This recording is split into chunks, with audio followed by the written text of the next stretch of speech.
আজকাল আমার বন্ধুটি অর্থাৎ সত্যান্বেষী ব্যোমকেশের হাতে তেমন একটা কেস নেই। সে এখন বহাল তবিয়াতে বসে বসে আরাম করে দিন কাটাচ্ছে।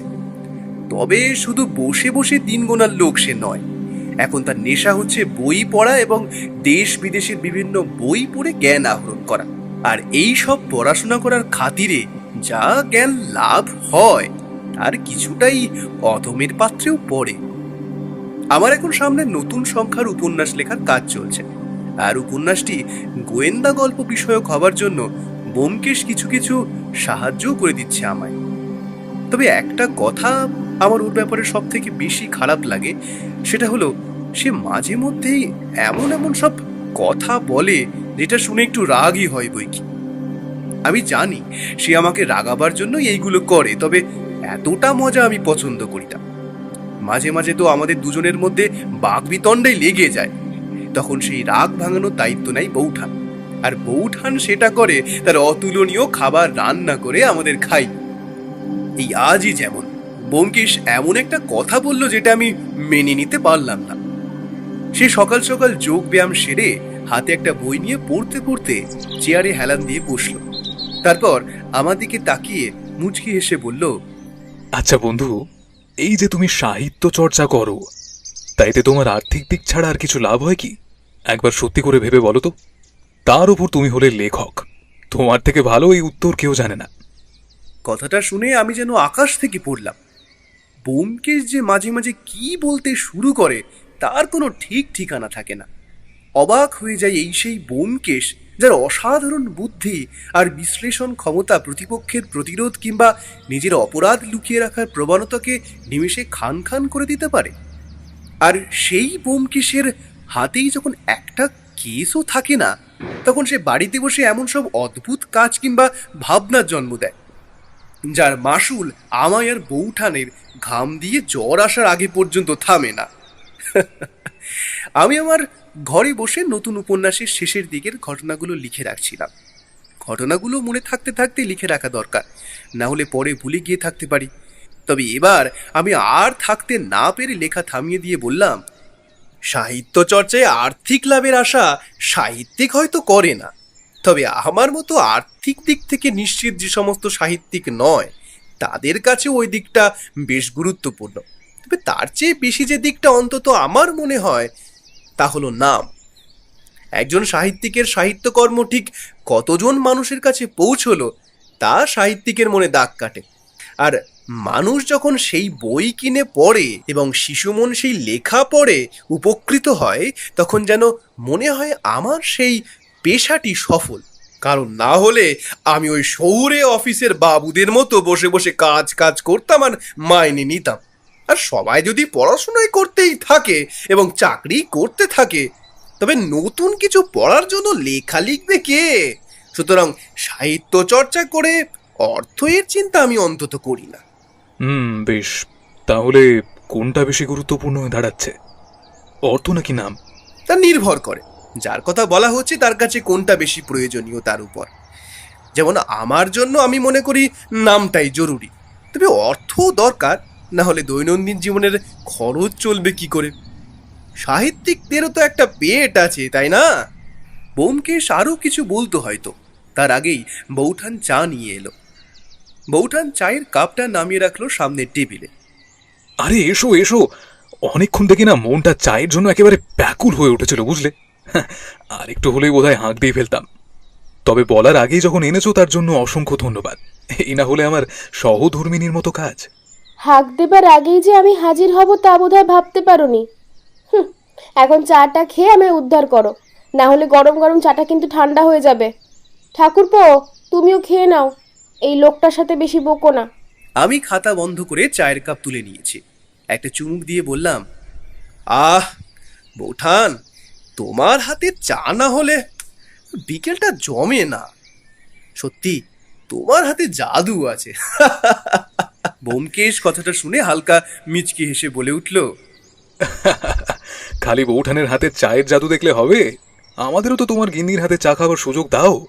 আমি তো অধীর আগ্রহে বসে আছি। এমনিতেই এই মন্দার বাজারে নিজের খরচ চালাতে পকেট ফাঁকা হয়ে যাচ্ছে, তার উপর আবার মাথায় আর এক বস্তা চাপাতে চাইছো তুমি? ওই সবের মধ্যে আমায় জড়িও না ভায়া। আমি এই চিরকুমার ব্রত অবলম্বন করে এবং সাহিত্য চর্চা করে জীবনটাকে কাটিয়ে দিতে পারলেই বাঁচি। বৌঠান হাসতে গিয়েও কেমন থেমে গেল, আর তারপর বলল, হ্যাঁ গো, এই পুঁটিরামের জ্বরটা তো বেড়েছে। সকালে যে ওষুধ এনেছিলে তাতে তো কমলো না। একবার কি ডাক্তারের কাছে নিয়ে যাবে? আমার কিন্তু খুব চিন্তা হচ্ছে। ঠাকুর ঠাকুর করে একটু জ্বরটা সেরে গেলে আমি নিস্তার পাই। ব্যোমকেশ চায়ের কাপ নামিয়ে রেখে চিন্তিত গলায় বলল, আহা, এটা তো ভালো কথা নয়। পুঁটিরামের এই অবস্থা হলে তো খুব খারাপ ব্যাপার। ওর শরীরের দেখভাল করা আমাদের দায়িত্ব। সারাটা বছর লোকটা আমাদের ভালো রাখার দায়িত্ব নিজের কাঁধে তুলে নিয়েছে, এবার তার বেলায় ফেলে রাখা তো চলে না, তাই না? না না অজিত, একবার পুঁটিরামকে নিয়ে ডাক্তারের কাছে যাই চলো। আমার আপত্তি ছিল না কোনো। বিছানা ছেড়ে উঠে জামা বদলাতে বদলাতে বললাম, ব্যোমকেশ, হাতে কোনো কেস নেই এখন তোমার? যদি তুমি ব্যস্ত থাকো বলো, তবে আমি একাই গিয়ে দেখিয়ে নিয়ে আসতে পারি। কিন্তু কেস নেই যে তা বলবো না, তবে খাজা কেস, বুঝলে? তেমন কিছুই নেই, বেশ মাথা ঘামানোর মতো কেসটা নয়। আমি যাব, বুঝলে, কোনো অসুবিধা নেই তাতে। সাথে অবশ্য একটু বাইরে বেরিয়ে ঘোরা হয়ে যাবে। তাহলে চলো আপাতত পুটিরামের কেসটা সমাধান করে আসি। কেন জানি না মনে হচ্ছে একটা ভালো কেস তোমার হাতে আসবে। ব্যোমকেশ চেয়ার ছেড়ে উঠতে উঠতে বলল, তোমার কথাই যেন হয়। না, চলো বেরিয়ে পড়ি। আমি আর দেরি না করে তাড়াতাড়ি তৈরি হয়ে নিলাম। ব্যোমকেশও একটা সাদা কুর্তার পাজামা পরে বের হলো, এবং সাথে অসুস্থ পুটিরাম। এখন যতটা তাড়াতাড়ি আমাদের পৌঁছাতে হবে ডাক্তারখানায়। আজ কলকাতা শহরে বোধ করা যায় কোনো রাজনৈতিক দলের মিটিং বা মিছিল আছে। পুরো রাস্তা জুড়ে তার প্রস্তুতি চলছে, এবং লোকেদের সেই সব নিয়ে উত্তেজনার শেষ নেই। আজকাল এইসব রাজনৈতিক দলগুলির উৎপাতে রাস্তায় বেরোনো দুষ্কর হয়ে উঠেছে, আর এইসবের জন্য রাস্তায় হয় ঘন্টার পর ঘন্টা জ্যাম। কিন্তু কি আর করা যাবে, সবকিছু নিয়ে আমাদের আগে এগিয়ে যেতে হবে। আমাদেরও রাস্তায় প্রায় দেরি হয়ে গেল 30 থেকে 40 মিনিটের কাছাকাছি। ট্যাক্সি ধরে আমরা গেলাম ডাক্তারখানায়। ডাক্তারের চেম্বারের বাইরে ঢোকার মুখে একজন কম্পাউন্ডার গোছের লোককে দেখলাম ব্যোমকেশকে দেখা মাত্র নমস্কার জানিয়ে হাসল। বুঝলাম উনি ওকে চেনে এবং সমীহ করে। সেখানে গিয়ে আমরা ডাক্তার সাহেবকেও পেলাম। পুটিরামকে ভালো করে দেখে ডাক্তারবাবু বললেন, ঠান্ডা লেগেছে ওনার, আর কফ জমেছে বুকে। দুটো ওষুধ লিখে দিচ্ছি, খাওয়াবেন, আর জলটা গরম করে খাওয়াবেন। আর কাশি হলে গরম জলের গার্গেল করবেন। যে যে নিয়মগুলো বলে দিলাম অক্ষরে অক্ষরে পালন করলে এবং ওষুধ যদি সময় মতো খায়, তাহলে খুব তাড়াতাড়ি কমে যাবে। চিন্তার বিশেষ কারণ নেই। পুটিরাম ক্লান্ত স্বরে বলল, মাঝে মাঝে কাশি হয়, শুকনো কাশি ডাক্তারবাবু। একটা কাশির সিরাপ লিখে দিচ্ছি, খাবে। আপনারা ওনার খেয়াল রাখবেন, কেমন? এখন যতটা বিশ্রাম দেওয়া যায় ওনাকে দিন। এই ব্যোমকেশ, ওষুধগুলো একেবারে কিনে নিয়েই বাড়ি ফিরি। বেশ, তাই হোক। আচ্ছা ডাক্তারবাবু, আপনার ফিজটা? ডাক্তারবাবু ফিজ নিতে নিতে কেমন অদ্ভুতভাবে তাকালো ব্যোমকেশের দিকে। তিনি হয়তো আগে পেপারে বা কোথাও ব্যোমকেশের নামটা শুনেছিলেন, তাই নামটা শুনে অবাক হয়েছেন হয়তো। ডাক্তারবাবু, আপনি কি কিছু বলবেন? আপনাকে দেখে মনে হচ্ছে আপনি আমায় কিছু বলতে চান। আপনার কিছু বলার থাকলে আপনি নির্দ্বিধায় বলে ফেলুন। আপনি ডিটেকটিভ ব্যোমকেশ? আগে আমি ব্যোমকেশ, তবে ডিটেকটিভ নয়, সত্যান্বেষী মাত্র। লুকিয়ে থাকা সত্যের অনুসন্ধান করাই হলো আমার কাজ। আর আপনারা যাকে পোশাকি ভাষায় গোয়েন্দা বা ডিটেকটিভ বলেন, আমি অত বড় কিছু হয়ে উঠতে পারিনি, তাই নিজেকে নিজেই নাম দিয়েছি সত্যান্বেষী। তবে আপনার কিছু বলার থাকলে আপনি বলতে পারেন। তার কথা শুনে কিছুক্ষণ ডাক্তারবাবু ভাবলেন, এবং তারপর অত্যন্ত নমনীয় স্বরে আস্তে আস্তে বললেন, আসলে একটা সমস্যা নিয়ে বেশ কিছুদিন ধরে আমি চিন্তিত। ব্যাপারটার সমাধানে যদি আপনি সাহায্য করেন, আপনার পারিশ্রমিক যা চান আমি দেব। এই রহস্যটা বড়ই অদ্ভুত, এবং আমার ব্যাপারটা বড়ই রহস্যজনক লাগছে। আপনার কাছে সেটা তুচ্ছ ব্যাপারও লাগতে পারে। আমি বলবো, তবে কেসটা নেবেন কিনা পুরোটাই আপনার উপর। আমি তো আর জোর করতে পারি না। আর আমি আপনার নাম শুনেছি এবং বুদ্ধির প্রশংসাও শুনেছি। সুতরাং আমি মনে করি আপনার দ্বারাই এই কাজটি সম্ভব। বেশ, বলুন। যদি আমার মনে হয় কেসটা গুরুতর তবে নিশ্চয়ই ভেবে দেখব। আর আমার মনে হয় এই সব কথা এখানে না আলোচনা করাই ভালো। ব্যাপারটা নিয়ে যদি গোপনীয়তা অবলম্বন করতে চান তবে আপনার বাড়ি ভালো জায়গা। এবার আপনি বলুন। ডাক্তারবাবু একটু ভাবলেন, তারপর এদিক ওদিক দেখে নিয়ে বললেন, আমার বাড়িতে নয়, আপনি আপনার ঠিকানাটা দিয়ে যান, আমি নিজেই চলে যাব। সেইখানেই আপনার সাথে দেখা হবে, কেমন? সেইখানেই সমস্ত ব্যাপার আমি খুলে বলবো। ডাক্তারবাবু ব্যোমকেশের হাত থেকে ওর কার্ডটা নিলেন, যেখানে আমাদের বাড়ির ঠিকানা এবং যোগাযোগ করার নম্বর দেওয়া আছে। আমরা ঠিকানা দিয়ে ওষুধ কিনে বাড়ি এলাম। পুটিরামের শরীর রাত্রির দিকে সামান্য সেরে উঠল। বৌঠান তো তার বিছানার কাছেই বসে রইল। রাত্রির দিকে সুস্থ হলো অনেকটা। ব্যোমকেশ মাঝে মাঝে গিয়ে দেখে আসছিল তাকে। আমি লেখার শেষটা এর মধ্যে তৈরি করে রাখছিলাম, কিন্তু মনের মধ্যে একটা ব্যাপার চলছিল। সেই ডাক্তার যে ব্যোমকেশের কাছ থেকে ঠিকানা নিয়ে রাখলো, সে কি আজ আসবে নাকি কাল? আর কি এমন সমস্যার মধ্যে রয়েছে সে, যা ডাক্তারখানায় বলা যাবে না? বলতে হবে এ বাড়িতে এসেই। তাহলে কি ব্যোমকেশের কাছে নতুন কোনো মাথা ঘামানোর মতো কেস আসতে চলেছে? সকালে ঘুম থেকে উঠে হাত মুখ ধুয়ে ব্যালকনির কাছেই দাঁড়িয়ে আছি। পুটিরাম এসে বলল, দাদাবাবু, চা দিই? আরে পুটিরাম, এই তুমি আবার উঠে এলে কেন?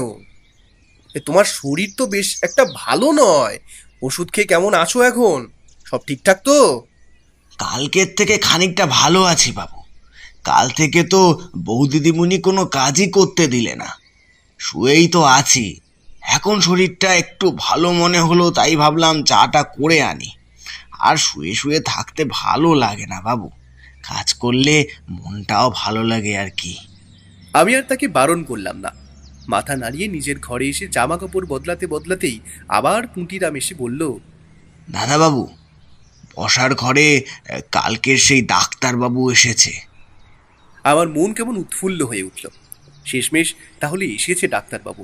বসার ঘরেই চা দেওয়া আছে। ডাক্তারবাবু মাঝে মাঝে চুমুক দিচ্ছেন। ব্যোমকেশের কাপ নিচে।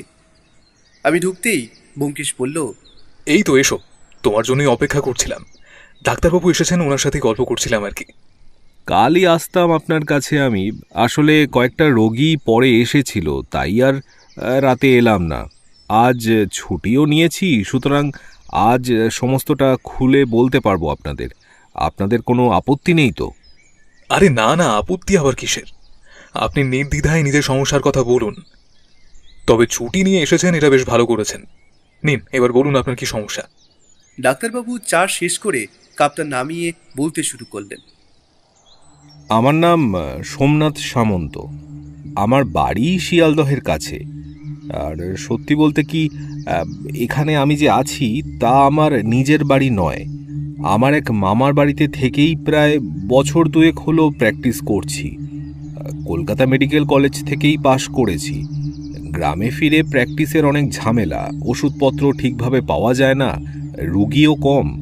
তার উপর আরেকটা সমস্যা হলো, গ্রামের মানুষের হাতে টাকা পয়সা থাকে কম। শহরে প্রতিদিন কম হলেও রুগী পাওয়া যায়, কোনোভাবে তাতেই আমার চলে যায়। কিন্তু গ্রামে তা হয় না। আমার বাবাও ছিলেন একজন ডাক্তার, তিনি কিন্তু গ্রামেই তার প্র্যাকটিস করতেন, সুতরাং পয়সার তেমন জমাতে পারেননি। মাসখানেক আগে আমার বাবার মৃত্যু হয়। আমি তখন গ্রামে গিয়ে কিছুদিন ছিলাম, তারপর আবার শহরে চলে আসি। গ্রামে আমার বাবার দেখাশোনা করত যে নিবারণ কাকা, সেই এখন সে বাড়ির দেখাশোনা করে। আমি মাসে যতটা সম্ভব টাকা পাঠাবো বলে এসেছি। সবই ঠিকঠাক ছিল। এবার কয়েকদিন আগে ডাক্তারখানা বন্ধ করে ফিরছি, একটা লোকের সাথে হঠাৎ ধাক্কা লাগলো। তখন কিছু বুঝিনি। পরে বাড়ি ফিরে দেখি জামার পকেটে একটা কাগজ। খুলে দেখি তাতে লেখা, সোনার মূর্তিটা কোথায়। এরকম একটা অদ্ভুত চিঠির কোনো কারণই আমি বুঝতে পারিনি প্রথমে। হয়তো ব্যাপারটা ভুলেই যেতাম যদি না বাবার অসুস্থতার খবর দিয়ে লেখা নিবারণ কাকার চিঠিটা আমার কাছেই থাকতো। সেই চিঠিতে বাবার খবরের পাশাপাশি নিবারণ কাকা আরও একটা কথা লিখেছিলেন। তো যখন ওখানে গিয়ে বাবার কাজকর্ম সেরে ফিরে আসব, তখন নিবারণ কাকা আবার সেই কথাটা বলেছিলেন। একটা সোনার মূর্তি নাকি বাবার কাছে তিনি দেখেছেন মারা যাবার কয়েকদিন আগেও, কিন্তু বাবার মৃত্যুর সময় নাকি সেটা ওখানে ছিল না। আমি তার কথায় সারা বাড়ি খুঁজে দেখি ব্যোমকেশবাবু, কিন্তু কোথাও কিছু নেই।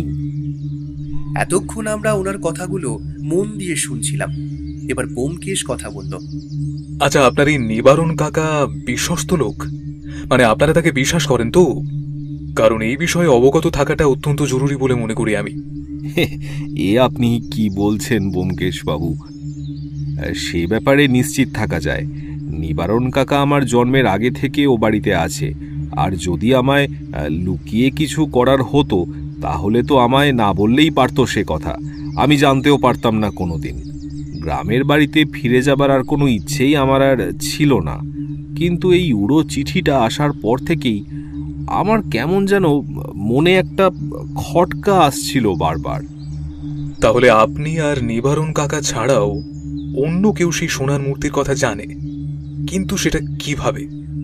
এটা হয়তো আপনাদের পরিবারের সম্পত্তি, সুতরাং বাড়ির বাইরের লোক জানবেই বা কি করে?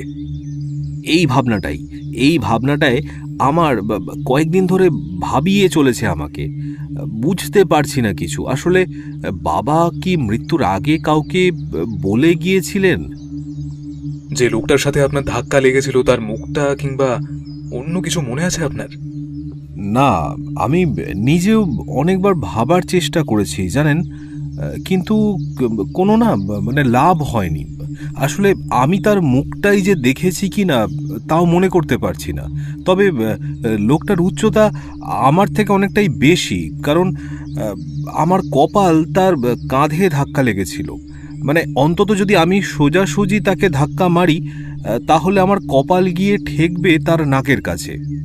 আচ্ছা, আপনি সেই সোনার মূর্তি কখনো দেখেননি বা কখনো শোনেননি তার কথা? তার মানে ব্যাপারটা আপনার কাছে একদম অজানা? না ব্যোমকেশবাবু, দেখিনি। তবে অনেক ছোটবেলায় একবার হয়তো শুনেছিলাম। আর তাছাড়া পড়াশুনোর জন্য আমি কলকাতাতেই আছি অনেক বছর, তাই সেভাবে যাওয়া হয়ে ওঠেনি। আর একটা ব্যাপার ব্যোমকেশবাবু, বলেই ডাক্তারবাবু জানলার দিকে তাকিয়েই রইলেন কিছুক্ষণ। এমন একটা কথা তিনি বলতে যাবেন, হয়তো যা বলা ঠিক হবে কিনা তা ভাবছেন। ব্যোমকেশবাবু, বাবা আমায় ঠিক পছন্দ করতেন না, কারণ ওনার সাথে আমার চিন্তাধারা একদম মিলতো না। উনি যেমন সারাটা জীবন গ্রামে থেকে গ্রামের মানুষের সেবা করে গেছেন কম পয়সায়, আমায়ও তেমন করতে চেয়েছিলেন। কিন্তু আমার ইচ্ছে ছিল শহরে এসে নিজে কিছু করব, বড় ডাক্তার হিসেবে নাম করব। আসলে তিনি ভেবেছিলেন আমি হয়তো তার মতোই পাশ করে গ্রামে গিয়েই প্র্যাকটিস শুরু করব, কিন্তু তা না করায় তিনি খুবই রাগ করেছিলেন আমার উপর। আর সত্যি বলতে কি, তারপর থেকেই তার শরীরটা না খারাপ হতে শুরু করে।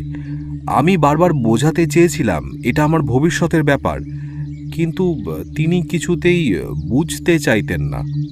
আপনার মা কি আপনার ছোটবেলাতেই মারা গিয়েছিলেন? ডাক্তারবাবু এই প্রথম একটু অবাক হলেন, তারপর বললেন, কথাটা আপনি কেন বলেছেন আমি বুঝতে পেরেছি ব্যোমকেশবাবু, তবুও আপনার মুখ থেকেই শুনতে চাই। না মানে আপনার এই গোটা কথায় আপনার মায়ের কোনো উল্লেখ নেই, এমনকি ছোটবেলার কথা বলার সময়ও আপনি সে কথা বলেননি।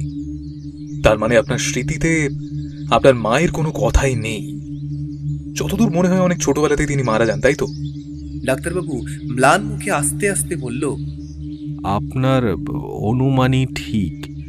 আমার জন্মের সময়ই মা মারা যান, তাই নিবারণ কাকাই বলতে পারেন কোলে পিঠে করে আমায় মানুষ করেছেন। তাই নিবারণ কাকার কোনো পরিবার নেই? মানে উনি কি সবসময় আপনাদের বাড়িতে থাকেন? তার একটা পরিবার আছে বলে শুনেছিলাম, তবে তার কে কোথায় আছে সেটা বলতে পারবো না। সত্যি কথা বলতে আমার সে বিষয় নিয়ে কোনো কৌতূহল হয়নি কোনোদিন। উনি এত বছর ধরে আছেন আমাদের সাথে, তাই ও বিষয় নিয়ে তাকে জিজ্ঞেস করা হয়ে ওঠেনি। আপনার কাছে আমার আসার কারণটা আপনি নিশ্চয়ই বুঝতে পারছেন আশা করি। ব্যোমকেশ কেমন যেন চিন্তিত মুখে বলল, তা এই মুহূর্তে আপনি আমার কাছ থেকে ঠিক কি ধরনের সাহায্য চাইছেন? আমি চাইছি যদি কোনো দামি জিনিস থেকেই থাকে তাহলে তা খুঁজে বার করতে। এই উড়ো চিঠিটা না এলে আমি এতটা ভাবতাম না, কিন্তু ওটা যখন এসেছে তার মানে কিছু একটা আছে, আর সেটা অন্য হাতে যাবার আগে আমায় খুঁজে বার করতে হবে। আরেকটা ব্যাপারও আছে। কি ব্যাপার? নিবারণ কাকা একা থাকেন ওখানে। যারা কলকাতা পর্যন্ত আমার পিছু করে এসেছে তারা যদি ওই মূর্তির লোভে বাড়িতে হামলা করে তখন নিবারণ কাকা একাই বা কি করবে? সুতরাং আমি চিন্তা করছি ওনার যদি কোনো বিপদ হয় তখন আমরা কি করব। তাই আমি চাইছি আগে থেকেই জিনিসটা খুঁজে বার করতে। তাহলে তো আমাদের একবার আপনার গ্রামের বাড়িতে যেতে হবে। সেখানে গিয়ে সবটা না দেখা পর্যন্ত তো কিছুই বোঝা যাবে না, তাই না? আর ওই একটা উড়ো চিঠি ছাড়া আর কোনো কিছু ঘটেছে আপনার সাথে? মানে শুধু চিঠির ওপর ভরসা করি তো এগোনো যায় না। জিনিসটা সত্যি আছে কিনা তার প্রমাণ কিন্তু আমরা পাইনি। ঠিক বলতে পারবো না, তবে ওই চিঠিটা পাবার পর থেকে রাস্তাঘাটে একটু দেখে শুনেই চলতাম। মাঝে মাঝেই মনে হতো কেউ যেন আমায় অনুসরণ করছে। এবার সেটা আমার ভুল কিনা তা তো আমার জানা নেই, তবে বারবার মনে এটাই সন্দেহ হয় যে কেউ আমার পিছু নিয়েছে। এবার আমি আপনার উপর দায়িত্ব দিয়ে একটু নিশ্চিন্ত হতে চাই। আপনার গ্রামের বাড়িতে নিবারণ কাকা ছাড়া আর কেউ থাকে না, এই ব্যাপারে আপনি নিশ্চিত? আর আপনি নিজে কাউকে এই ব্যাপারে বলেননি তো? যেমন আপনার বন্ধু বান্ধব বা পরিবারের কেউ? আপনি এই ব্যাপারটায় বারবার জোর দিচ্ছেন কেন ব্যোমকেশ বাবু? আর আমি তো নিজেই তো এই ব্যাপারটা ভুলেই গিয়েছিলাম। এমনকি চিঠিটা পাবার পর থেকে গ্রামে একবার যাব কি যাব না তা নিয়েও ভাবনায় ছিলাম। কাল আপনারা যখন আমার এখানে এলেন তখন প্রথমে আমি চিনতে পারিনি, পরে আপনার নাম শুনে আমার মনে হলো আপনাকে একবার সবটা জানাই। তবে ওখানে বলার সাহস পাইনি, কারণ বলা তো যায় না যদি কেউ আমার পিছনে থাকে, কেউ যদি শুনতে পায় সব। ব্যোমকেশ মাথার পিছনে হাত নিয়ে হেলে কি যেন ভাবতে লাগলো। তারপর উঠে হাত দুটোকে মুখের সামনে রেখে বলল, তা আপনি গ্রামের বাড়িতে কবে যাবেন বলে স্থির করেছেন? না মানে তবে আমরা দুজন একসাথে আপনার সাথেই চলে যাব সেখানে। আমার সেভাবে কিছু ভাবা হয়নি, তবে আপনি যেদিন বলবেন সেদিনই বেরিয়ে পড়ব। আচ্ছা, আপনার প্র্যাকটিস কেমন চলছে সোমনাথ বাবু? মানে যা আয় হয় তাতে কি আপনার চলে যায়? এরকম একটা প্রশ্নে ডাক্তারবাবু যেন থমকে গেলেন সামান্য। কি একটা ভেবে বললেন, আপনি কি কোনোভাবে আমাকেই সন্দেহ করছেন? দেখুন ব্যোমকেশ বাবু, যদি কিছু থেকে থাকে তাহলে তা আমারই প্রাপ্য। ছোটবেলায় বাবার কাছে যতটা শুনেছিলাম ওটা আমাদের বংশের কেউ একজন পেয়েছিলেন, তারপর থেকে ওটা আমাদের ব্যক্তিগত সম্পত্তি, তাই বাবার পরে ওটা তো আমারই প্রাপ্য। আসলে কি জানেন তো, আমাদের কাজে কাউকেই সন্দেহের বাইরে রাখা যায় না। সুতরাং আপনিও বাদ যাবেন না এই ব্যাপারে। আর আপনার বাবার সাথে আপনার সম্পর্ক খুব একটা ভালো ছিল না কিন্তু, তা আপনি নিজেই বলেছেন। আর ব্যোমকেশ থেমে কথা বদলে ফেলল যেন এক মুহূর্তে।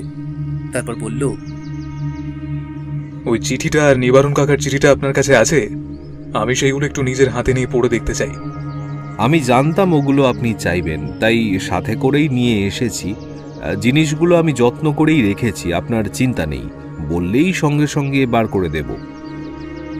ডাক্তারবাবু একটা চিঠি আর একটা ছোট কাগজ ব্যোমকেশের হাতে দিতেই ব্যোমকেশ সেটায় একবার করে চোখ বুলিয়ে আমার হাতে দিল। আমি পড়তে লাগলাম। পড়া শেষ হতেই জিনিসটা আবার ফিরিয়ে দিয়ে ব্যোমকেশ বলল, তাহলে সোমনাথ বাবু, কালকের দিনটা যাক, পরশু আমরা বেরোবো আপনার গ্রামের বাড়ির উদ্দেশ্যে। ভালো কথা, আপনার গ্রামের বাড়িটি কোথায়? ডাক্তারবাবু উঠতে উঠতে বললেন, নদিয়া জেলা, তাহেরপুর। ডাক্তারবাবু বেরিয়ে যেতেই ব্যোমকেশ বলল, চিঠিটা পড়লে? যে চিঠিটা দেখলাম তাতে বেশ কিছু লেখা নেই। একটা ছোট চিঠি বলা চলে। সেখানে ডাক্তারবাবুকে যত তাড়াতাড়ি সম্ভব বাড়ি ফিরে যাবার কথা বলা হয়েছে। আর কি একটা ব্যাপার তাকে জানানো দরকার, যা চিঠিতে বলা যাবে না, সেখানে গিয়েই জানতে হবে। তার মানে ডাক্তারবাবুর বাবা ওনাকে হয়তো এই মূর্তিটার কথা বলতে ওনাকে গ্রামে ডেকেছিলেন। ওনার বোধ করি কাজ থাকায় উনি যেতে পারেননি। অপরদিকে ওনার বাবা গত হলেন, আর ততক্ষণে অনেক দেরি হয়ে গিয়েছে। এই চিঠিতেই রয়েছে প্রথম খটকা। দেখো, আমরা যখন কাউকে চিঠি লিখি তখন তাকে জানানোর জন্য হলেও সবটা খুলে লিখি। এই চিঠিতে নিবারণ নামের লোকটি সোমনাথ বাবুর বাবার অসুস্থতার কথার সাথে সেই গোপনীয় ব্যাপারটাও লিখতেই পারতেন, কিন্তু তিনি তা লেখেননি। তার কারণ কি? তিনি কি জানতেন ওই চিঠি অন্য কারোর হাতে পড়লেও পড়তে পারে? তাই চিঠিতেও এত গোপনীয়তা। আরেকটা ব্যাপার ব্যোমকেশ, ডাক্তারবাবু যখন গ্রামে গিয়েছিলেন তখনও কিন্তু তিনি নিবারণ ছাড়া আর কাউকে দেখেননি। তাহলে নিবারণ কার ভয়ে চিঠিতে লেখেনি মূর্তির কথা, আর কেনই বা? সে চায়নি সোমনাথবাবু সেসব কথা জানুক, অথচ নিবারণ যে তাকে সব বলেছে তা সে জানত। আর হয়তো ভেবেছিল মূর্তিটা সে নিয়ে এসেছে কলকাতায়, তাই ওই উড়ো চিঠির মাধ্যমে ভয় দেখাতে চেয়েছে। কিন্তু কে সেই লোক সেটা তো জানা দরকার, তাই না? তা জানার জন্য তো আমাদের তাহেরপুর যেতে হবে মশায়, আর সেইখানে গিয়েই সমস্ত প্রশ্নের উত্তর আমরা পাব। রহস্য বেশ যে ঘোরতর এখানে সেটা আমি আন্দাজ করতে পারছি। আসলে এই সমস্ত ছোটখাটো কেসগুলো বাইরে থেকে দেখে তুচ্ছ মনে হলেও ভেতরে থাকে অনেক বড় ব্যাপার। খানিকটা ওই জলের উপরে ভাসতে থাকা হিমবাহগুলোর মতো। আর কাছে আসলে বোঝা যায় হিমবাহ সমুদ্রের জলের নিচে কতটা গভীর অব্দি বিস্তারিত। আর তাছাড়া আমি তো সময় চেয়ে নিলাম একদিনের জন্য। তুমি কালকে দিনটা সময় চাইলে কেন? ভায়া, কেসে হাত দেওয়ার আগে একবার কেসটার শিকড় ঘেটে নেওয়া খুব দরকার। কাঁচা কাজ তোমার এই বন্ধু করে না, তুমি জানো আশা করি। আমি কিছু খোঁজ খবর চালাতে হবে ওই গ্রামের সম্পর্কে এবং এই ডাক্তারের সম্পর্কে, তবেই না খেলা জমবে লেখক মশায়। এই বলছো তাহিরপুর না গিয়ে কিছুই জানা যাবে না, আবার এই বলছো তুমি নিজেই জানো তুমি কি ভাবছো। আমার তো কিছুই মাথায় আসছে না।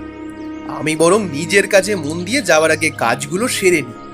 হ্যাঁ, তাই ভালো। তুমি বরং তোমার লেখাটা শেষ করে নাও, কারণ পরশু বেরিয়ে পড়তে হবে, আর ফিরতে ঠিক কদিন লাগবে তা তো জানা নেই। কেসটা একটা অদ্ভুত ব্যাপার আছে কিন্তু ব্যোমকেশ। এতদিন মনের মতো কেস নেই করে হাহুতাশ করছিলে, এখন পুটিরামকে ডাক্তার দেখাতে গিয়ে এই কর্মলাভ। এর জন্যই হয়তো বলে যা হয় ভালোর জন্যই হয়। তবে আমার মনে কিন্তু একটা খটকা থেকেই যাচ্ছে। কি ব্যাপারে? সোনার যে মূর্তির কথা ডাক্তারবাবু বললেন সেটা কিন্তু নিবারণ কিংবা ডাক্তারবাবু নিজেও দেখেননি, শুধু তার কথাই শুনেছেন। আদেও কোনো মূর্তি আছে তো ব্যোমকেশ? এই সমস্ত কিছু বৃদ্ধের মন গড়ার কথা নয় তো। ছেলেকে লোভ দেখিয়ে গ্রামে নিয়ে আসা।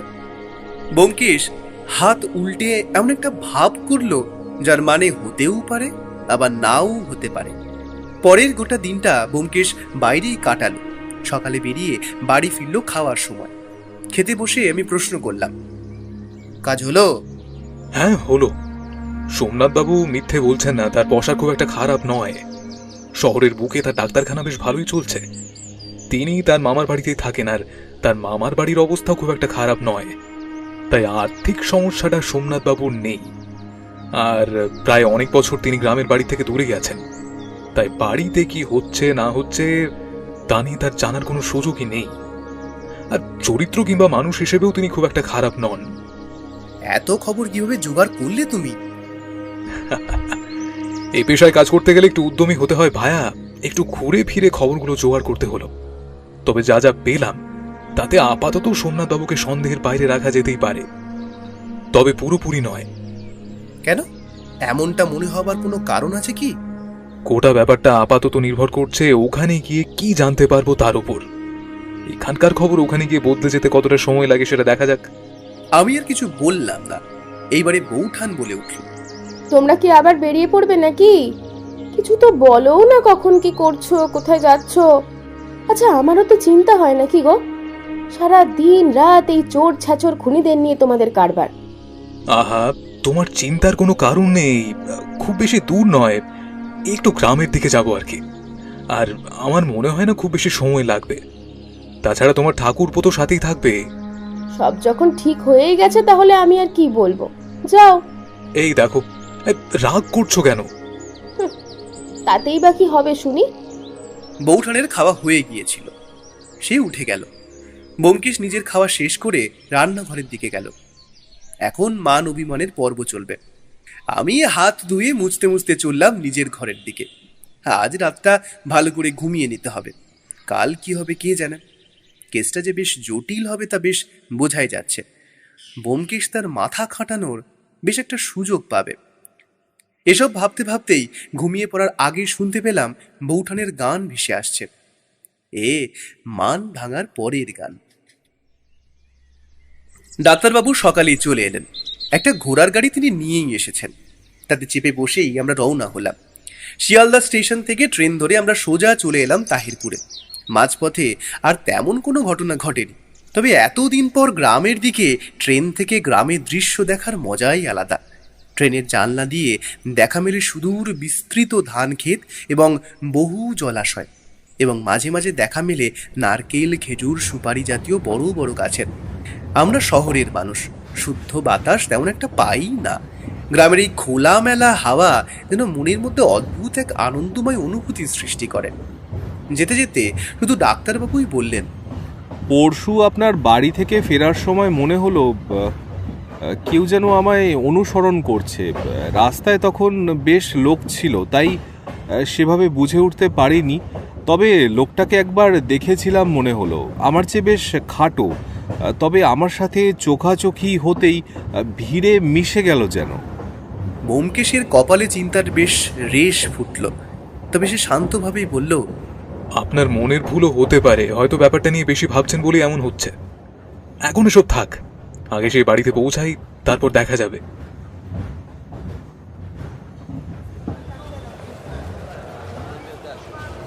আমরা স্টেশনে নামতেই ব্যোমকেশ বলল, আমরা যে এখানে আসবো তা নিবারণ কাকাকে জানাননি তো আপনি?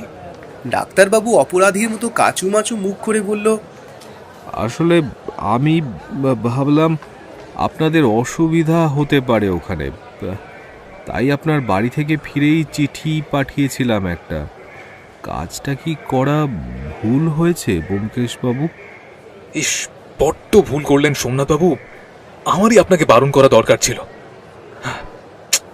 তা যাই হোক, চলুন দেখা যাক। আসলে আমি একদমই চাইছিলাম না যে আমরা এখানে আসার আগে অবধি সেই কথা কেউ জানুক।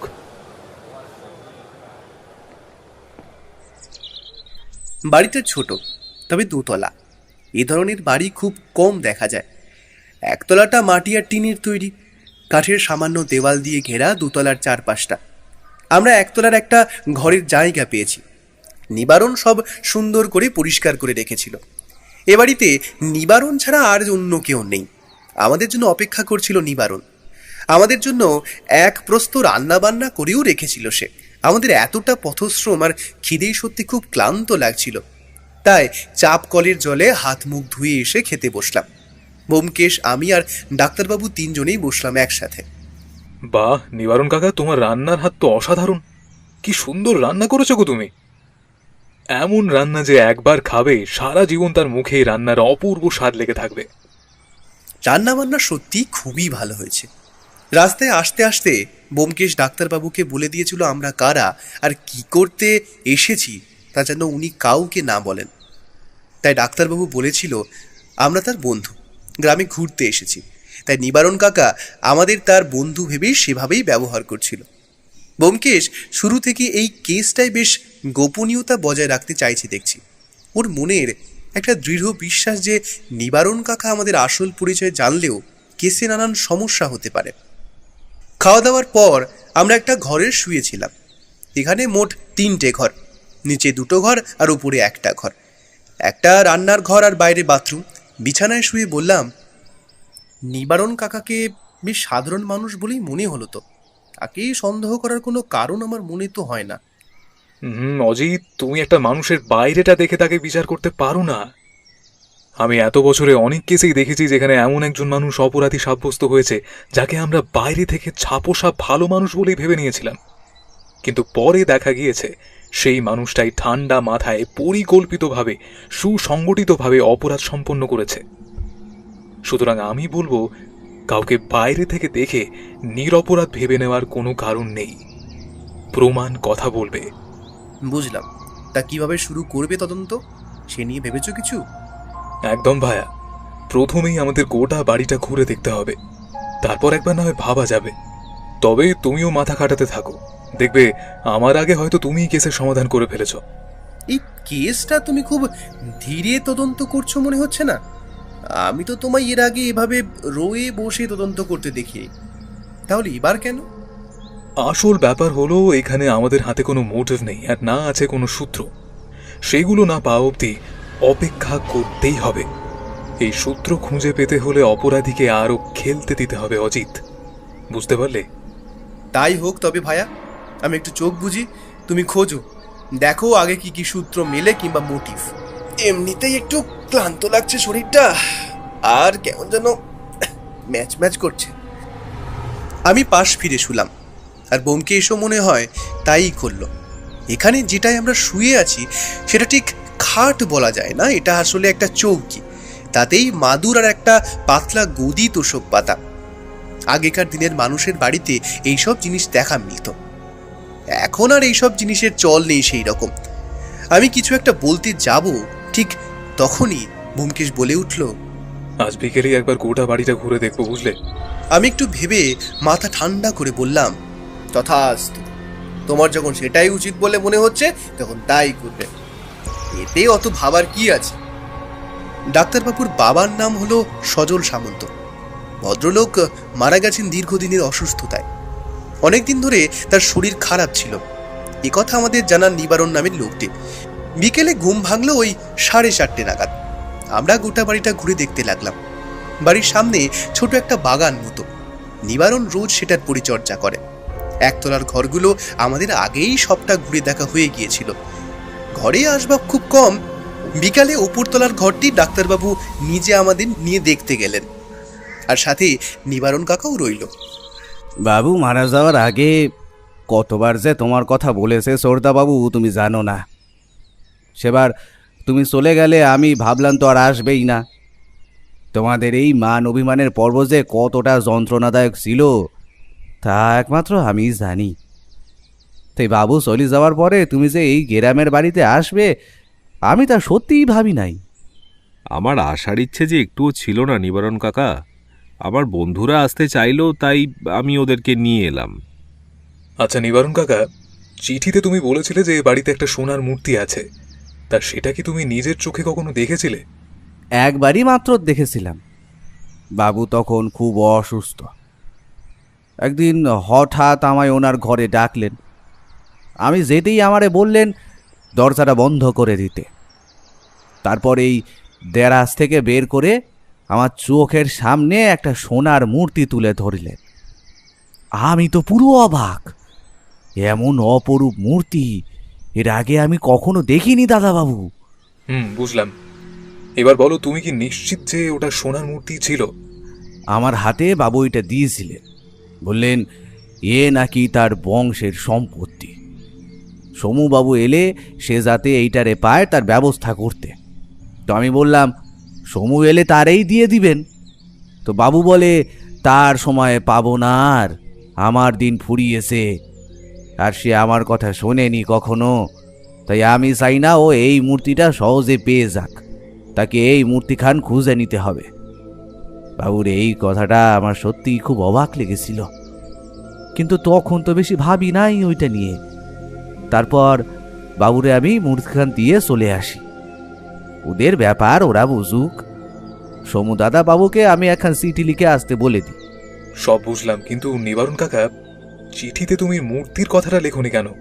বাবুই তো বারণ করেছিলেন, বললেন যে সমু দাদা বাবু এলে তারে বলতে এই মূর্তির কথা খান, তার আগে চিঠিতেও যেন তা না লিখি। তারপর মূর্তিটার কি হলো সেটা তুমি জানো?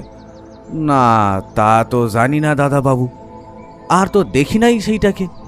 তা তোমার বড় বাবু তোমার সমুবাবুকে দেবার জন্য কিছু দিয়ে যায়নি? অথবা মারা যাবার ঠিক আগে কিছু বলেছিলেন নাকি? ওই চেয়ারটা বিছানার পাশে রাখতে বলেছিল, যাতে নেমে আসতে পারেন একা একাই। আর কি জানো। নিবারণ কাকা অন্য মনস্ক হয়ে কি যেন ভাবলো, তারপর বলল, আরে হ্যাঁ, তাই তো, আমি তো আগের বার ভুলেই গিয়েছিলাম। আসো আসো, তোমরা ঘরে আসো তো। দোতলার ঘরের দরজা খুলে আমরা ঢুকলাম। একটা বিছানা রয়েছে, তার পাশে পড়ার টেবিল, টেবিলের ওপর ডাই করা নানাবিধ বই আর ওষুধপত্র, একপাশে একটা আয়না আর চেয়ার। ঘরটা যে অনেকদিন বন্ধ ছিল তা বোঝাই যাচ্ছে। এই ঘরটা নিবারণ কাকা আলাদা করে পরিষ্কার করেনি, হালকা ধুলো পড়ে আছে সব জায়গায়, আর সাথে একটা চাপা গন্ধ। নিবারণ কাকা পড়ার টেবিলে কি যেন খুঁজতে খুঁজতে বলল, একটা খাতা দিয়ে গিয়েছিল তো বড়বাবু, সমুদাদা বাবুকে দেওয়ার জন্যে। আমি এবার একটু কৌতূহলী হয়ে বললাম, খাতা না ডায়েরি নিবারণ কাকা? তা হবে হয়তো, তা তো ঠিক জানি না আমি। আমার কাছে তো সবই খাতার কাগজ। বড়বাবুর কাছেই লেখাপড়াটায় ওই একটু একটু শিখেছিলাম আর কি। তোমাদের অন্য ব্যাপার, তোমার ওসবে পার্থক্য করতে পারবে। হ্যাঁ, এই তো পেয়েছি, জিনিসটা পাইছি। একটা লাল রঙের ডায়েরি নিবারণ কাকা তুলে দেয় ডাক্তারবাবুর হাতে। ডায়েরিটা অনেকদিন যাবৎ মনে হয় ওখানেই ছিল, তাই ওতে কিছুটা ধুলো জমেছে। এইটাই সোমবাবুকে দিতে বলেছিলেন বাবু, তখন আমার মনে ছিল না।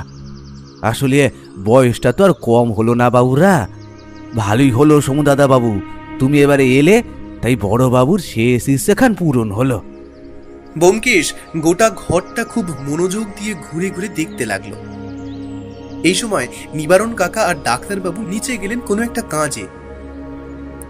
ঘরটার পিছনে একটা মাঝারি আকারের জানালা, সেই পিছনের জানালা দিয়ে বাইরের দিকটা দেখতে দেখতে হঠাৎ ব্যোমকেশ বলে উঠল, বন্ধু কুইক, এখানে এসো।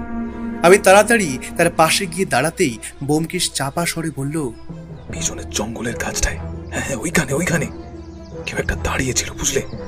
আমায় জানালা খুলতে দেখে সে পালালো। কেউ কি পিছু নিয়েছে? কিন্তু এখানে কি আমাদের অনুসরণ করবে ব্যোমকেশ? ট্রেনে আমাদের কামরায় একটা লোক, আমার একটু সন্দেহ যে হয়নি তা বলতে পারি না। লোকটা আমাদের সাথে পুরো রাস্তায় এসেছে, আর এই তাহেরপুরেই নেমেছিল। তারপর স্টেশনের ভিড়ে আর দেখতে পাইনি ওকে। কিন্তু আমাদের অনুসরণ করার একটা উদ্দেশ্য তো থাকবেই। উদ্দেশ্য তো আছে বটেই, ওই সোনার মূর্তি, ওটার কথা কি ভুললে চলবে? কিন্তু ওটার কথা তো ডাক্তারবাবু নিজে কাউকে বলেননি, আর নিবারণ কাকাও তো এখানে একাই থাকে। তাহলে সেটাই তো লক্ষ টাকার প্রশ্ন অজিত। যেই পিছু নিয়ে থাক না কেন, সে কি করে জানলো? আমরা এ ব্যাপারে আর কিছু বললাম না কাউকে। দোতলার ঘর ঘুরে দেখা শেষ করে সেখান থেকে নেমে নিজেদের ঘরে চলে এলাম আমরা। দেখলাম বাইরে তখন বিকেল শেষ হয়ে সন্ধে নামতে শুরু করেছে। আমরা জানলার বাইরে তাকালাম দুজনে। ওই গাছটার ওখানে দেখেছিলাম লোকটাকে, কি যেন করছিল সে। আচ্ছা ব্যোমকেশ, ডাক্তারবাবুকে কি একবার বলা যায় ব্যাপারটা? না না, একদম নয়। উনি বেশ নার্ভাস মানুষ, ভয়ও তো পেয়ে যেতে পারেন। কি করে বসবেন তার ঠিক নেই, তাতে বরং আমাদেরই ক্ষতি হবে বেশি। ওই ডায়েরিটা তুমি ডাক্তারের থেকে নিয়ে এলে, ওটাই কি আছে? আপাতত জানি না, সুযোগ হয়নি দেখার। তবে মনে হয় ওই সোনার মূর্তির কোনো যোগ আছে এই ডায়েরিতে। ওটা খুব ভালো করে পড়া দরকার বুঝলে। আজ রাতেই পড়ে দেখব। এখন ব্যোমকেশের কথা শেষ হবার আগেই দরজায় নক পড়ল।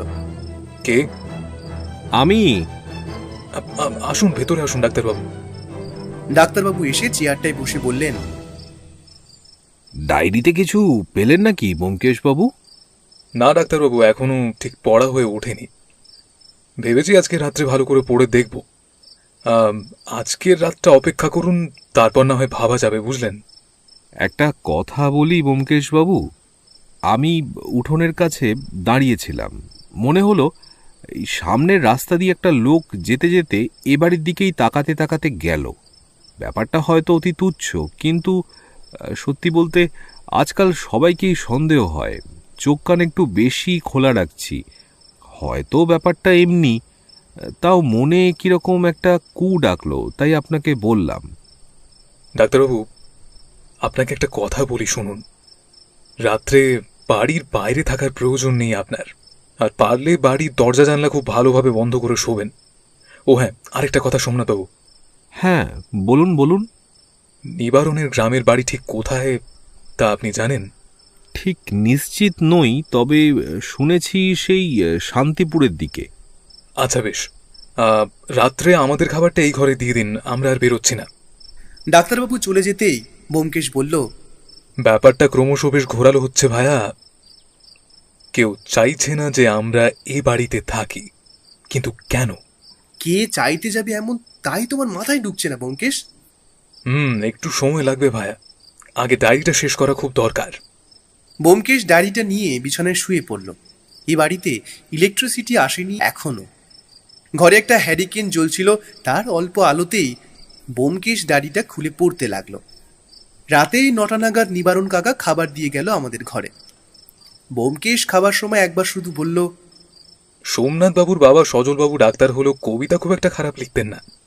উনি চাইলে প্রামাণ্য একটা কবিতার বই লিখতেই পারতেন। এই ডায়েরি পড়ে ওনার এই গুণের কথা বেশ ভালোই জানতে পারলাম। কবিতা? দুস, ওসব ছাড়ো, বলো কাজের কাজ কিছু হলো? ডায়েরিটা পড়া এখনো শেষ হয়নি, শেষ হলে হয়তো কিছু পাওয়া যাবে। আমার বেশ ঘুম পাচ্ছিল। শেষ যখন চোখ খোলা ছিল তখনও দেখেছি ব্যোমকেশ ডায়েরি নিয়ে মনোযোগ দিয়ে বসে আছে।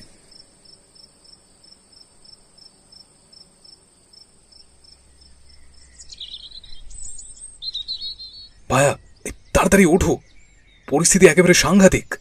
ব্যোমকেশের ডাক শুনে আচমকা চোখ খুলতেই দেখি ব্যোমকেশ দাঁড়িয়ে আছে একরকম আমার উপর হুমড়ি খেয়ে। আমায় উঠতে দেখেই বলল, একবার বাইরে এসো তাড়াতাড়ি, নিবারণ কাকা খুন হয়েছে। ঘুমের রেশ তখনও কাটেনি আমার। আমি বিছানায় উঠে বসতে বসতে বললাম, খুন? কিন্তু কি করে? কাল রাতেই কেউ তাকে খুন করে গিয়েছে। কিন্তু এখন আর কোনো কথা নয়, বাইরে এসো, পুলিশ ডাকতে পাঠানো হয়েছে একজনকে। তুমি এসো তাড়াতাড়ি। বাইরে এসে দেখলাম ডাক্তারবাবু কেমন যেন বিহবল চোখে বসে আছেন ঘরের বাইরেটায়। আমি গিয়ে দাঁড়াতেই তার ম্লান গলায় কথা শোনা গেল, খুব সকালে ওঠা নিবারণ কাকার অভ্যেস। আজ আমি উঠে দেখি কাকা এখনো ওঠেনি। ডাকতে গিয়ে দেখি দরজা খোলা। ঠেলে ঘরে ঢুকতেই দেখি মেঝের উপর পড়ে আছে কাকার নিথর দেহ। একবার ভেতরটা দেখা দরকার, বুঝলে? আমি অবশ্য একবার দেখেছি, তাও আরেকবার যদি তুমি আমার সাথে যাও তাহলে নতুন কিছু পাওয়ার সম্ভাবনা বাড়তে পারে। হ্যাঁ হ্যাঁ নিশ্চয়ই, চলো, এখনই চলো। আমরা 3 জন ভেতরে ঢুকলাম। এ ঘরেও আসবাব কম, খাটিয়াতে সুন্দরভাবে বিছানা পাতা। নিবারণ কাকার মৃতদেহ মেঝেতে পড়ে আছে, চোখ বিস্ফারিত, বুকের কাছে একটা ছুরি গাঁথা আছে। মেঝেতে রক্ত ভেসে আছে, এখনো শুকিয়ে যায়নি, অর্থাৎ কাজটা হয়েছে ভোর রাতেই। ছুরিটা, এই ছুরিটা, এটাকে আমি ঘরে আগেও দেখেছি। এটা তো টেবিলের ওপরে রাখা ছিল ওইখানটায়। কিন্তু কিন্তু কে এই কাজ কে করলো? আচ্ছা ডাক্তারবাবু, কাল আপনাকে আমি দরজা জানলা খুব ভালো করে বন্ধ করে ঘুমোতে বলেছিলাম, আপনি কি তা করেছিলেন? হ্যাঁ, আমি তো নিবারণ কাকাকেও বলেছিলাম, তো কাকা বলল গ্রামে দরজা বন্ধ করেই ঘুমানো ভালো, না হলে কখন কি ঢুকে পড়ে তার কোনো ঠিক নেই। তাহলে তো দরজা খুলে রাখার কারণই নেই কোনো। তবে নিবারণ কাকা দরজা খুলল কেন? চেনা কেউ কি তাকে ডেকেছিল? আরে ওই দেখো, ওটা কি? বলেই ব্যোমকেশ একটু এগিয়ে গিয়ে মেঝের উপর থেকে একটা কি তুলে নিল। তারপর সেটা হাতের উপর রাখতেই দেখলাম একটা লকেট। সেটা আমি হাতে নিয়ে দেখছি, তখনই ডাক্তারবাবু একটু অবাক ভঙ্গিতে বললেন, এটা তো নিবারণ কাকার গলাতেই ছিল, এটা তারই লকেট। এমন সময় বাইরে পুলিশের গাড়ির শব্দ পাওয়া গেল। পুলিশ দেখে বাইরের লোকজনের ভিড়ও হয়েছে। একটা কনস্টেবল তাদের হাঁটিয়ে দিল। পুলিশ অফিসার ভেতরে এসে বললেন, কই দেখি লাশ কোথায়? এই যে ভেতরে আসুন ইন্সপেক্টর বাবু। মৃতদেহটাকে খুব খুঁটিয়ে খুঁটিয়ে দেখতে দেখতে পুলিশ অফিসার বললেন, ইনি কে? এবারের দেখাশোনা করতেন উনি, নিবারণ কাকা। আপনি? আপনাকে তো আগে কখনো দেখিনি এই গ্রামে। এ বাড়ির মালিক সজল বাবুকে আমি চিনতাম। আপনি কি তার কেউ হন নাকি মশাই? আমি তার ছেলে ইন্সপেক্টর, কলকাতাতে থাকি। এই গ্রামে আসা হয় না বেশি। কিভাবে হলো এসব? জানি না ইন্সপেক্টর বাবু, কাল রাত পর্যন্ত তো সবই ঠিক ছিল, কিন্তু সকালে উঠেই অবস্থা দেখি আমরা। মনে হয় খুনটা রাতেই হয়েছে। পুলিশ অফিসার ব্যোমকেশকে একবার আপাদমস্তক দেখে নিয়ে বলল, আপনি কে? আপনাকেও তো আমি এখানে আগে কখনো দেখিনি। আমি সত্যান্বেষী ব্যোমকেশ বক্সী।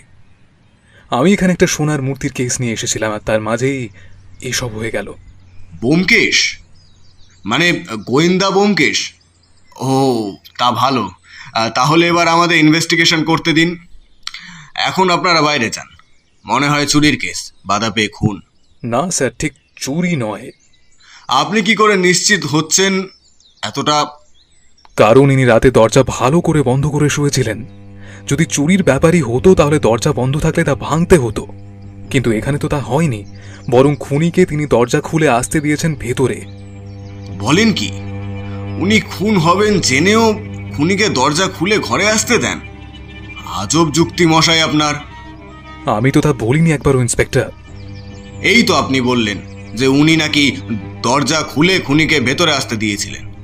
হ্যাঁ, তবে উনি জানতেন না সে খুনি। আসলে খুনি হয়তো তার চেনা কেউ, যার থেকে উনি বিপদের কোনো আভাস পাননি। ঠিকই বলেছেন, আপনিই মনে হচ্ছে। আরেকটা ব্যাপার রয়েছে, আপনি একটু আমার সাথে এদিকে আসুন। ব্যোমকেশ আর পুলিশ অফিসার বাইরের দিকে চলে গেল। আমি ঘর থেকে বেরিয়ে আসার সময় আরেকবার দেখে এলাম নিবারণ কাকার মৃতদেহটা। ডাক্তারবাবু একটু নার্ভাস হয়ে পড়েছেন, তাই বললেন, এখন আমরা না এলেই বোধহয় ভালো হতো। এখন কোথাকার সমস্যা কোথায় দাঁড়ায় কি জানি। বেশি ভাববে না ডাক্তারবাবু, ব্যোমকেশ আছে তো, দেখাই যাক না। পুলিশের লোক মৃতদেহ নিয়ে গেল পোস্টমর্টম করার জন্য। যাওয়ার আগে পুলিশ অফিসার ব্যোমকেশের সাথে কিছুক্ষণ কথা বললেন। মাঝে একবার ডাক্তারবাবুকে ডেকে ওনার সাথেও কথা বললেন। পুলিশ চলে যেতেই ব্যোমকেশ বলল, আমি বলি কি, আপনি ঘরে গিয়ে একটু বিশ্রাম নিন ডাক্তারবাবু। আপনার মানসিক ধকলও তো কিছু কম যায়নি। আর এখন এমনি তো আর কোনো কাজ নেই। রান্নাঘরে যা খাবার আছে তা দিয়ে এই বেলা হয়ে যাবে। আপনার এখন একটু বিশ্রাম দরকার। ডাক্তারবাবু চলে যেতেই আমি বললাম, কেসটা কি বলো তো ব্যোমকেশ? পুলিশ অফিসারের সাথে গোপনে অত কি কথা বলছিলে তুমি? দেখো, একটা সন্দেহ আমার আগে থেকে ছিল। এই খুনটা সেই সন্দেহটাকে আরেক কাঠি বাড়িয়ে দিল। তাই একটু আলোচনা করছিলাম অফিসারের সাথে। একটা বিষয় নিয়ে খোঁজ নেওয়া দরকার ছিল, আর সেই কাজে আমার ওনাদের সাহায্য খুবই প্রয়োজন। আচ্ছা ব্যোমকেশ, তোমার সন্দেহের তালিকায় কি ডাক্তারবাবু নেই? কারণ তার সুযোগ সবচেয়ে বেশি ছিল। তার কোনো মোটিভ নেই। তবে যদি সোনার মূর্তির কথাই ভাবো তাহলে তা কোথায় আছে নিবারণবাবু জানতেন না। আর সোমনাথবাবু নিজে বলেছেন যে সোনার মূর্তির কথাটা তিনি নিবারণের কাছেই জেনেছেন। হচ্ছে না অজিত, এখানে এখানে কোনো একটা তৃতীয় ব্যক্তি নিশ্চয়ই আছে। আর সেই ব্যাপারে খোঁজ নিতেই আমি অফিসারকে বলেছি।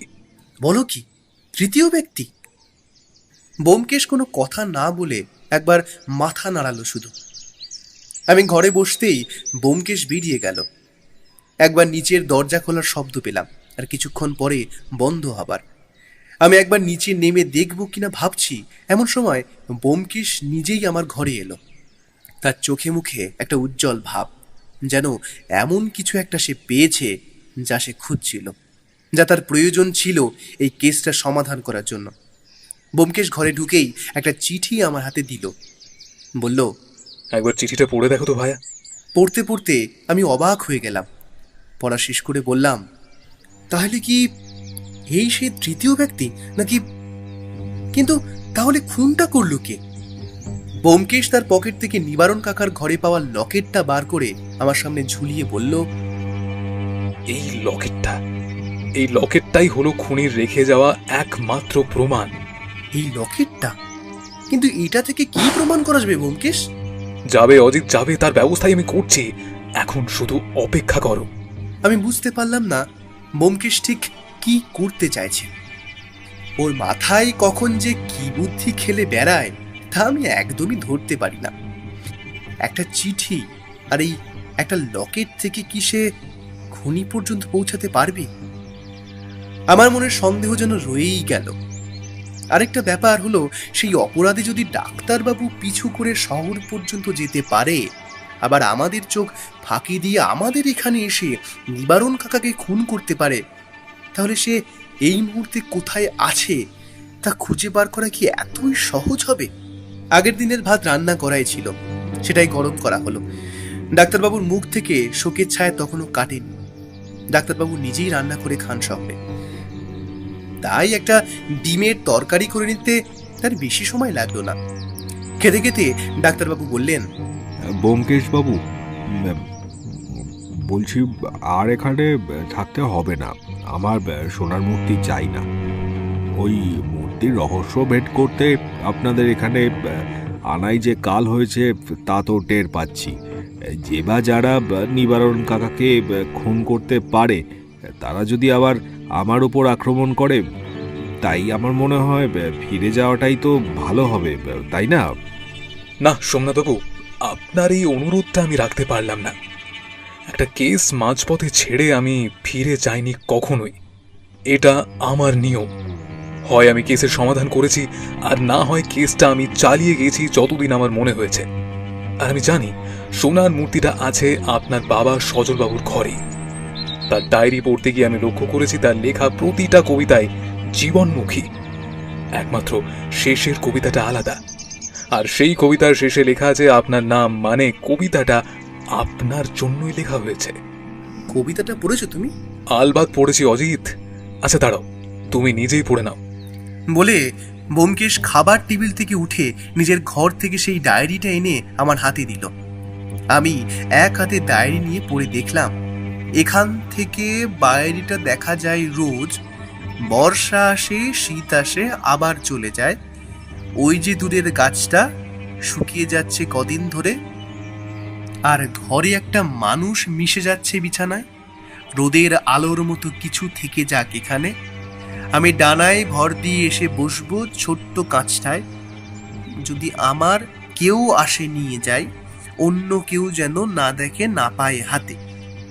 আমি অবাক হয়ে বললাম, এ আবার কেমন কবিতা? এ তো মনে হচ্ছে মনের কয়েকটা কথা লেখা আছে, সেটাও কিছু অসংলগ্ন ভাবে। সজলবাবু অসুস্থ ছিলেন, মৃত্যুর কাছাকাছি, প্রায় মৃত্যুর দোরগড়ায় বললেই চলে। সেই সময় যে তিনি এমনই কবিতা লিখবেন তা তো স্বাভাবিক, কিন্তু আসলে এই কবিতার মধ্যে দিয়ে তিনি কিসের কথা বলেছেন আমি বোধহয় বুঝতে পেরেছি অজিত। কি বুঝতে পেরেছেন আপনি? এর মধ্যে দিয়ে কি বাবা আমাকে কোনো বার্তা দিয়ে যেতে চেয়েছেন? হ্যাঁ ডাক্তারবাবু, উনি যেটার কথা বলছেন সেটা একটা জানালা। আমি আর ডাক্তারবাবু দুজনেই একসাথে অবাক হয়ে বললাম, জানালা? কোন জানালা? আর শুধু শুধু জানালার কথাই বা বাবা লিখে গেছেন কেন?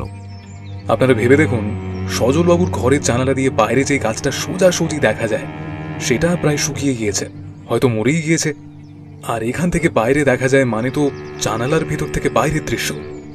তিনি নিজে যে আর খুব বেশি দিন বাঁচবেন না তা তিনি বুঝেছিলেন, কারণ তিনি নিজেও একজন ডাক্তার ছিলেন। শরীরের ঠিক কোন কোন লক্ষণগুলো আসন্ন মৃত্যুর আভাস দেয় তা তার খুব ভালো করেই জানা ছিল। এই কবিতাটা একটা সংকেত। এতেই আছে মূর্তিটার হদিশ। ওই জানালাতেই বা জানালা সম্পর্কিত কোনো জায়গাতেই উনি ওই মূর্তিটা লুকিয়ে রেখেছেন, কিন্তু জানালার কোথায় সেটা লুকিয়ে রাখা আছে এটাই এখন সব থেকে বড় প্রশ্ন।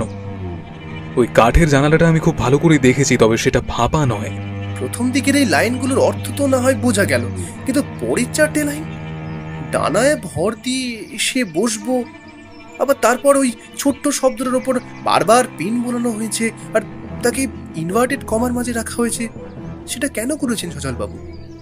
কিন্তু ওই ঘরে তো একটাই জানালা আছে ব্যোমকেশবাবু, তার থেকে ছোট জানালা তো কিছু নেই। ওখানেই তো আমার খটকাটা থেকে যাচ্ছে সোমনাথবাবু। কোন জানালা, কিসের জানালা, ঠিক ঠিক কি ইঙ্গিত করেছেন সজলবাবু? মাথাটা ঘেটে যাচ্ছে। ব্যোমকেশ আর কিছু বলল না, শুধু একটা সিগারেট ধরিয়ে তাতে টান দিতে লাগলো। আমরা খাবার শেষ করে যে যার নিজের ঘরে চলে গেলাম। ব্যোমকেশ ডায়েরি নিয়ে বিছানায় শুয়ে পড়তে আমিও শুয়ে পড়লাম পাশে। পুলিশ অফিসার আবার এলেন পরদিন সকালে। উপরে সজলবাবুর ঘরে আমরা বসলাম, কারণ ব্যোমকেশ সকাল থেকেই সেই ঘরেই ছিল। ডাক্তারবাবু আমাদের সবার জন্য চা করে এনেছিলেন। প্রথম কথা বললেন পুলিশ অফিসার নিজে। ব্যোমকেশ বাবু, খুনি ধরা পড়েছে। আপনার অনুমানই ঠিক। সে নিজের মুখেই স্বীকার করেছে যে সে রাগের মাথায় খুনটা করেছে, কিন্তু আপনি কি করে এতটা নিশ্চিত হলেন বলুন তো খুনটা সেই করেছিল? বেশ, শুনুন তবে। খুনের স্পটে যে লকেটটা পড়েছিল সেটা দেখেই সোমনাথবাবু বলেছিলেন ওটা নিবারণের লকেট, কিন্তু মৃতদেহ পরীক্ষা করে দেখার সময় আমি দেখেছি তার লকেট তার নিজের গলাতেই আছে।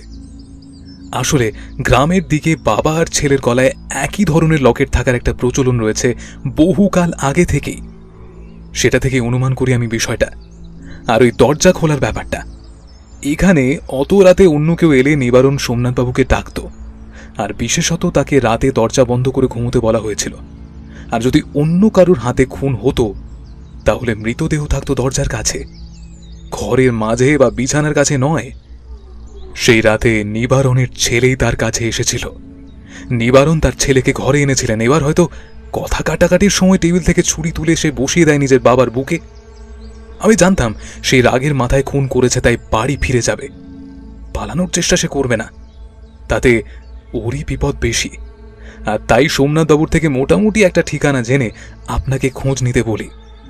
বাকি কাজ তো আপনি করেছেন ইন্সপেক্টর সাহেব। তুমি যে তৃতীয় ব্যক্তির অস্তিত্বের কথা বলছিলে, সে কি তাহলে নিবারণের ছেলেরই কাজ? হ্যাঁ, আমার মনে হয় সজলবাবুর অসুস্থতার সময় সেই বাড়িতে এসেছিল, আর কোনোভাবে সোনার মূর্তির কথা সে জেনে যায়।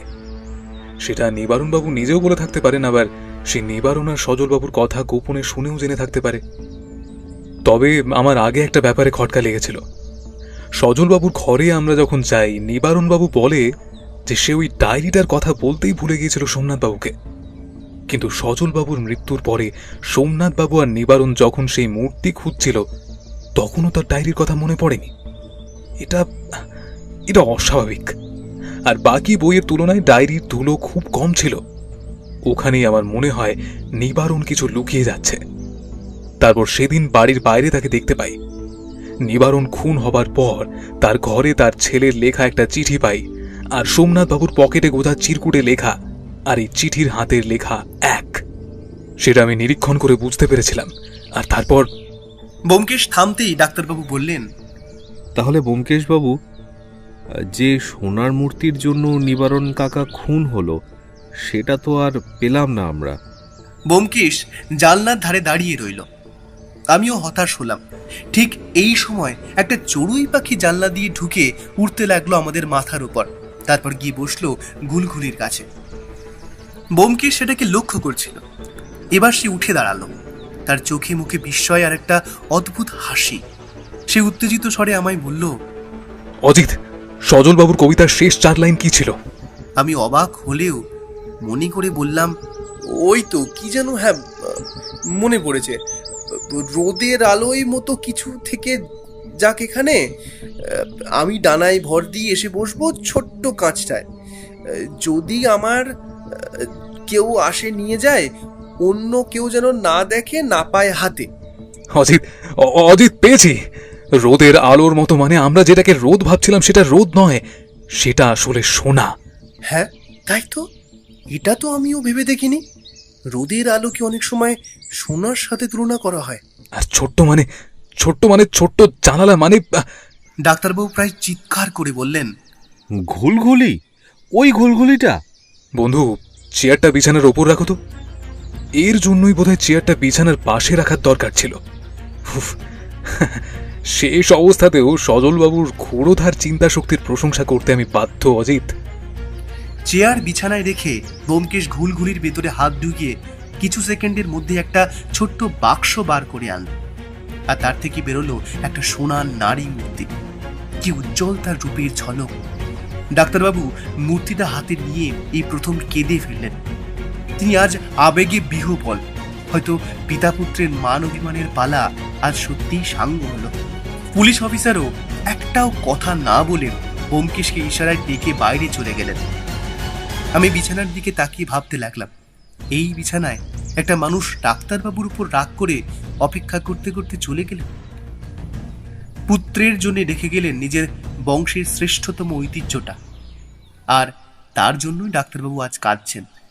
এই মূর্তিটার দাম যাই হোক না কেন, এটা তার কাছে অমূল্য। কিছু সময় পরে পুলিশ অফিসার বিদায় নিলেন। ভায়া অজিত, এই গ্রামটা পুরোটা ঘুরে দেখতে বড্ড ইচ্ছে করছে, বুঝলে? চলো আজকের দিনটা এখানেই কাটাই, কালকে বেলা ট্রেনে না হয় কলকাতা রওনা হওয়া যাবে। ঠিক আছে ভায়া, তবে তাই হোক। আলবাত, চলুন গ্রামটা আপনাদের দেখিয়ে নিয়ে আসি। বিকেলে জমিয়ে মাছ ধরা যাবে পুকুরে। পরদিন সকালে উঠে আগে স্নান সেরে নিলাম। ডাক্তারবাবু সেদিন বাজার থেকে খাসির মাংস এনে নিরামিষ ঝোল রান্না করেছিলেন।